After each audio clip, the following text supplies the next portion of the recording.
ఎన్టీఆర్ గారి పేరు మర్చిపోయారని చెప్పేసి నిరసన వ్యక్తం చేశారు ఫ్యాన్స్ సోషల్ మీడియాలో.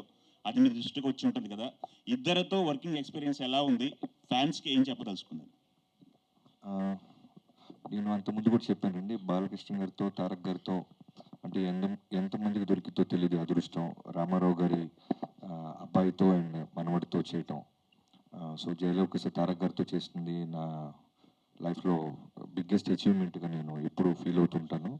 అది ఎప్పటికీ ఉంటుంది. అలానే బాలకృష్ణ గారితో ఇప్పుడు సినిమా చేయటం డాకు మహారాజ్ అనేది మళ్ళీ ఎక్స్ట్రాడినరీ జర్నీ లాగా ఉంది.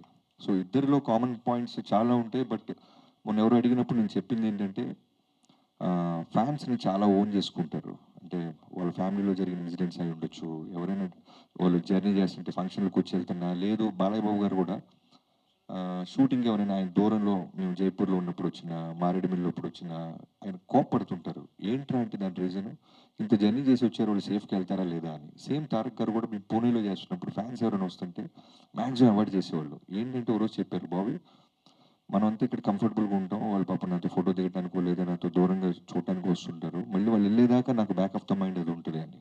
సో నాకైతే ఈ రెండు కామన్ పాయింట్స్ చాలా బాగా అనిపించినాయి.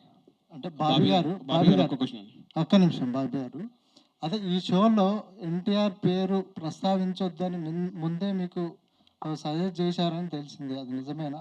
ఏంటి? అంత డ్రామా జరగలేదండి, దాన్ని కవర్ చేయాల్సిన అవసరం కూడా లేదు. అవి ఏమి లేవు. అక్కడ స్లైడ్ అయిన ఫొటోస్ని అడిగారు బాలయ్యబాబు గారు, వాటికి నేను సమాధానం చెప్పాను, అంతే జరిగింది. తర్వాత మొన్న వంశీ గారు అన్నట్టు షో మధ్యలో గ్యాప్ వస్తూ ఉంటుంది. ఆ గ్యాప్ మధ్యలో ఒక క్యారెక్టర్ ఏదో ఒక సినిమా ఒకటి ఏదన్నా ఇలా ఉన్న సినిమాలో మా తారక్ అయితే చాలా బాగుంటాడు అని నాతో వంశీ గారితో అన్నారు ఆయన. అది అండ్ రికార్డెడ్ ప్రోగ్రామ్ కాకపోవడం వల్ల అది బయటికి రాలేదు, అంతే. తర్వాత ఆయనకి జైలోకుస్ అనే సినిమా చాలా ఇష్టం. సో దాని గురించి కూడా నాతో 2-3 సార్లు మాట్లాడారు. సో అవేమీ లేవు.